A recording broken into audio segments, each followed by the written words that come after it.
Hello friends, कैसे हैं आप लोग?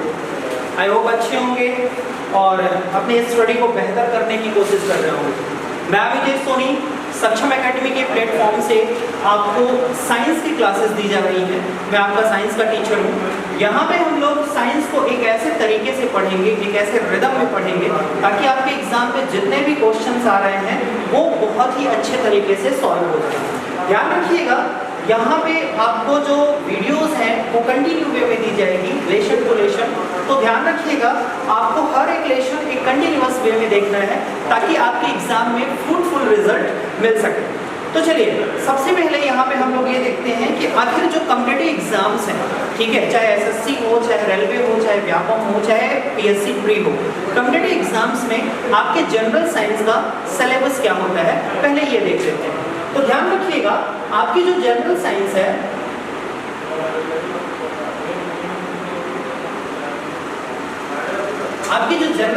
है ये बेसिकली मेजर 2 पार्ट्स में डिवाइड होती है। यहाँ पे 2 पार्ट्स आपको मिलेंगे जनरल साइंस का। सबसे पहले आपका जो बेसिक पार्ट होता है, बेसिक पार्ट जो होता है ये 3 पार्ट में डिवाइड रहता है। इतना ध्यान दीजिए। यहाँ पे आप लोग क्या करते हैं, यहाँ पे आप लोग जनरल बायोलॉजी को पढ़ते हैं, जनरल केमिस्ट्री को पढ़ते हैं एंड जनरल फिजिक्स को पढ़ते हैं। इतना ध्यान रखिएगा, general biology, general chemistry and general physics. जब हम बात करते हैं जनरल बायोलॉजी के सेकेंड पार्ट की, तो ये जो होता है ये एडवांस पार्ट होता है। ये एडवांस पार्ट होता है और एडवांस पार्ट में आप क्या पढ़ते हैं, 2 चीज पढ़ते हैं। एडवांस पार्ट में आप लोग 2 चीज पढ़ते हैं। एक क्या होता है, एनवायरनमेंट एंड इकोलॉजी। एक एनवायरनमेंट एंड इकोलॉजी पढ़ते हैं और सेकंड जो पढ़ते हैं इसमें क्या होता है, आपका टेक्नोलॉजी पढ़ते हैं। टेक्नोलॉजी, अब ये टेक्नोलॉजी कौन कौन सी होती है? टेक्नोलॉजी में आप एग्रीकल्चरल टेक्नोलॉजी पढ़ेंगे, ठीक, स्पेस टेक्नोलॉजी पढ़ेंगे एंड मेडिकल टेक्नोलॉजी पढ़ेंगे, ठीक। तो ये आपका ओवरऑल सिलेबस रहेगा किसका, जनरल साइंस का। इट मींस जनरल साइंस में आपको general biology, general chemistry, general physics, environment ecology and technology. Technology में 3 पार्ट होंगे। कौन कौन से? Agricultural technology, space technology and medical technology. तो आई होप ओवरऑल जो आपको एक गाइडलाइन, जो एक कहते हैं ना, एक स्टडी का जो वे होता है वो आपको मिल गया होगा।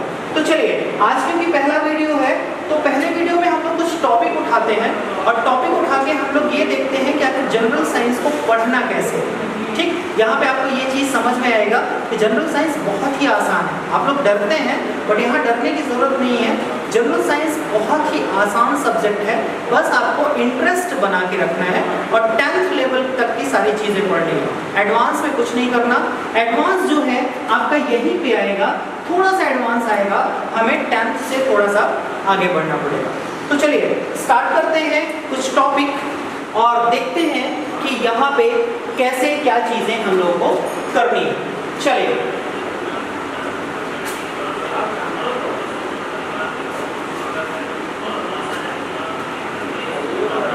तो सबसे पहले यहाँ पे हम लोग स्टार्ट करते हैं आज जनरल बायोलॉजी।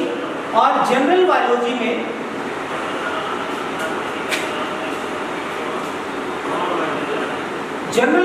में आज हम लोग सबसे पहला टॉपिक उठाते हैं और ये पहला जो टॉपिक है वो क्या है, डाइजेस्टिव सिस्टम।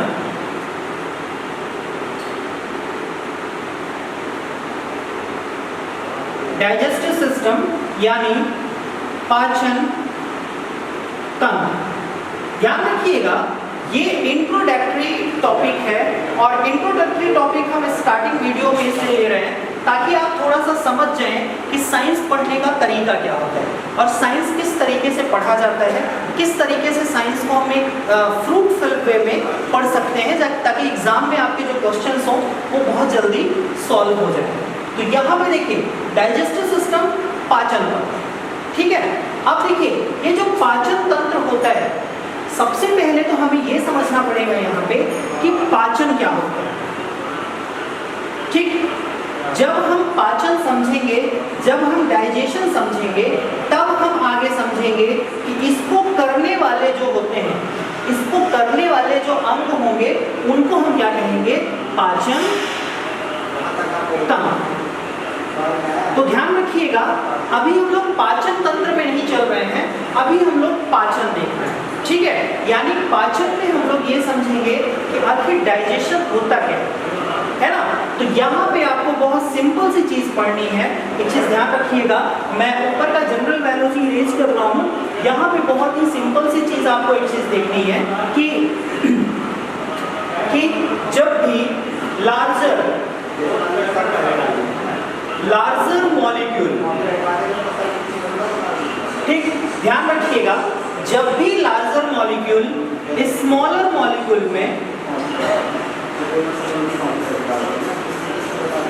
मॉलिक्यूल में कन्वर्ट होते हैं तो ये क्या होगा? पाचन कहलाएगा। थोड़ा सा और अच्छे समझिए। देखिए, मान लीजिए हम लोगों ने क्या खाया? हम लोगों ने प्रोटीन खाया,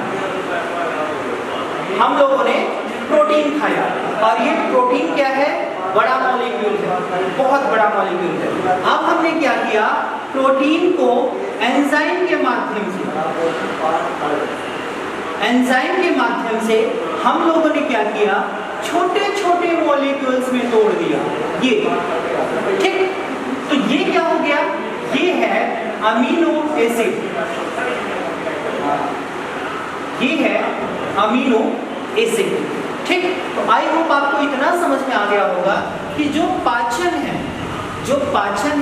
जो डाइजेशन है, वो क्या है? Break down of larger molecules in the smaller molecules, यानी बड़े मॉलिक्यूल्स का, बड़े अणुओं का छोटे अणुओं में टूटना ही क्या कहलाएगा? पाचन कहलाएगा। अब अगर इसकी एक्चुअल डेफिनेशन लिखना चाहते हैं तो आप ऐसे लिखेंगे, पाचन वह प्रक्रिया है जिसमें बड़े कार्बनिक अणुओं को एंजाइम के माध्यम से छोटे कार्बनिक अणुओं में तोड़ा जाता है और ऊर्जा मुक्त होती है, उसे हम पाचन कहते हैं। सिंपल सा डेफिनेशन है, आप सिंपल सा डेफिनेशन याद रखिएगा कि जब बड़े मॉलिक्यूल्स को छोटे मॉलिक्यूल्स में तोड़ा जाता है तो वो प्रक्रिया क्या कहलाएगी? पाचन कहलाएगी, ठीक है।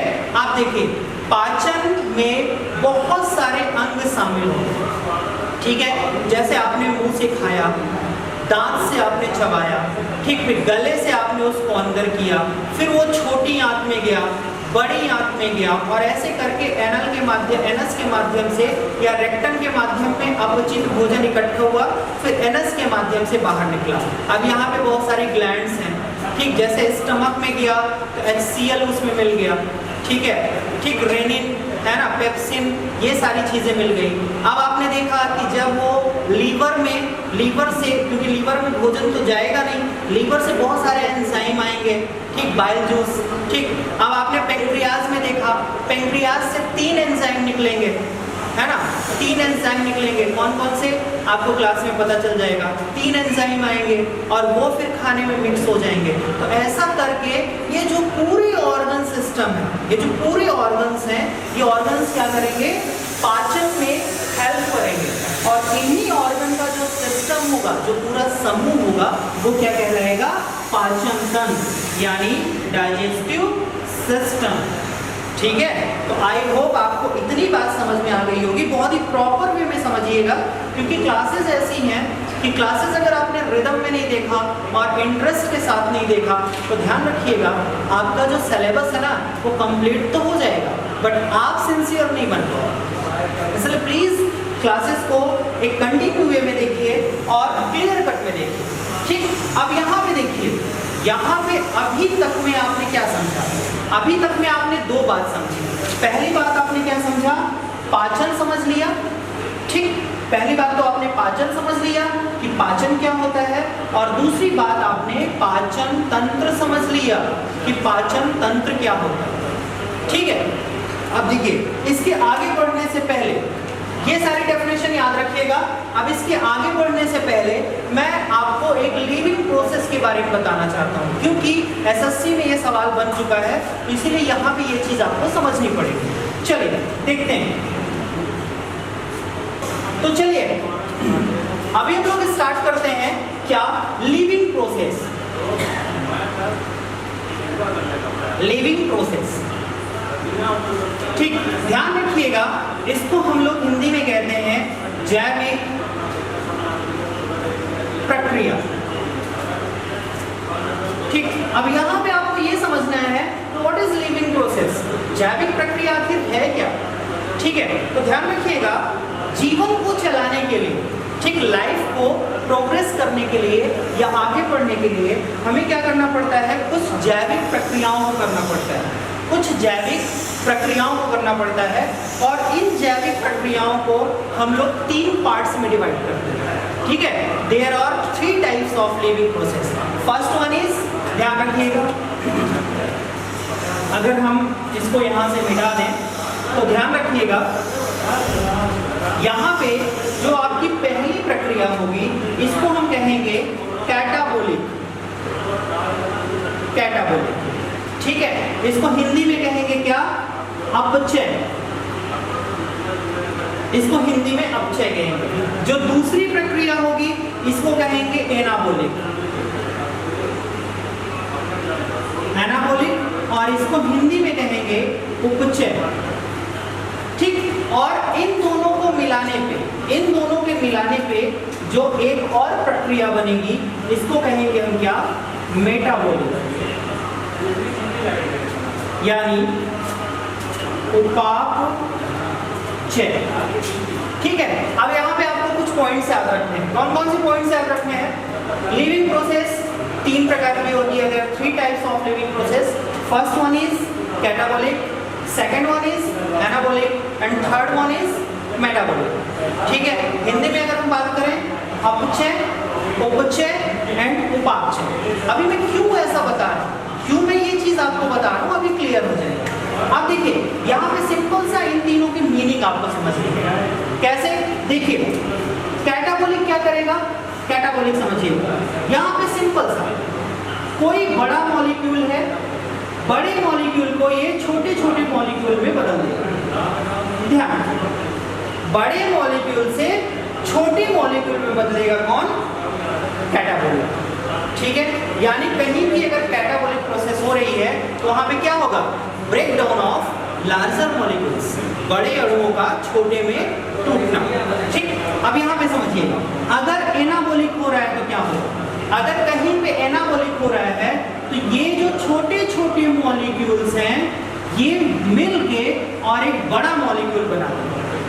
समझिएगा, छोटे छोटे मिलके और क्या बना देंगे, बड़ा मॉलिक्यूल बना देंगे। ठीक है, और जब ये दोनों साथ में होंगी, जब ये दोनों साथ में होंगी तो क्या कहलाएगा, मेटाबॉलिक। ठीक, अब मेटाबॉलिक कैसे समझिएगा, इधर देखिए, समझिएगा, पूरा एक फ्लो चार्ट बनेगा, बहुत ही मजा आने वाला है ना, और क्वेश्चन बहुत अच्छे अच्छे सॉल्व होंगे।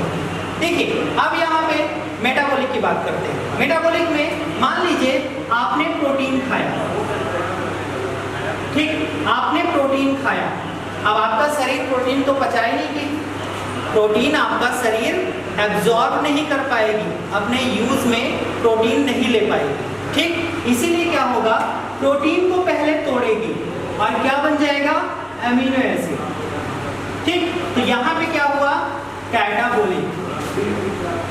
ठीक, अब देखिए, आपके शरीर को किसकी जरूरत है, प्रोटीन की, बट प्रोटीन किस में टूट गया, एमिनो एसिड में। तो अब बॉडी में क्या होगा, एक और प्रोसेस होगी, कौन सी प्रोसेस, एनाबॉलिक, और एनाबॉलिक में ये फिर से जुड़ के और क्या बन जाएगा, प्रोटीन। ठीक, तो ध्यान रखिएगा, ये प्रोसेस जब एक साथ होगी तो उसे हम क्या कहेंगे, उपापचय कहेंगे। आप देखिए, समझिएगा, मैं ये क्यों आपको बताया। एसएससी में एक बार सवाल पूछा गया कि जो आपका पाचन है, जो आपका पाचन है, ये पाचन किस तरह की प्रक्रिया है, ये 2016 में पूछा गया। ये 2016 में पूछा गया कि पाचन किस तरह की प्रक्रिया है। तो ध्यान रखिएगा, पाचन में क्या होता है, बड़ा टूटता है और क्या होता है, छोटे में बदलता है। अब ये कौन सी प्रोसेस है, ये कैटाबॉलिक। ठीक, तो देखिए, ये कौन सी प्रोसेस हो जाएगी, कैटाबॉलिक हो जाएगी। अब अभी भी नहीं याद होता तो कैसे याद करना है? देखिए कैटाबोलिक में सी है, सी का मतलब कट, कट मतलब काटना, ठीक, यानी बड़े से छोटे में बदलना। एनाबोलिक में ए है, ए का मतलब ऐड, और ऐड का मतलब क्या होता है? एडिशन, यानी जोड़ना। तो बड़े से छोटे छोटे को जोड़ के और क्या बना देना? बड़ा बना देना। अब ये कॉन्सेप्ट आपको कभी नहीं भूलेगा। तो आई होप ये सारी चीजें आपको समझ में आई होंगी। ये ओवरऑल जो था वो पाचन का इंट्रोडक्शन था और साथ ही साथ लिविंग प्रोसेस था, ठीक है? तो प्लीज इसे नोट डाउन करिएगा, अच्छे से नोट्स बनाइएगा। नेक्स्ट क्लास में हम लोग फिर से मिलेंगे और ध्यान रखिएगा ये जो क्लासेस आपको मिल रही हैं ये सक्षम एकेडमी के एप्लीकेशन में भी मिलेगा। तो प्लीज आप लोग प्ले स्टोर में जाएं, सक्षम एकेडमी का एप्लीकेशन डाउनलोड करिए और वहां से ये सारी क्लासेस एक कंटिन्यूअस वे में पढ़िए, ठीक? बेस्ट ऑफ लक, आप एग्जाम में बहुत अच्छा करेंगे, ठीक है? Thank you so much.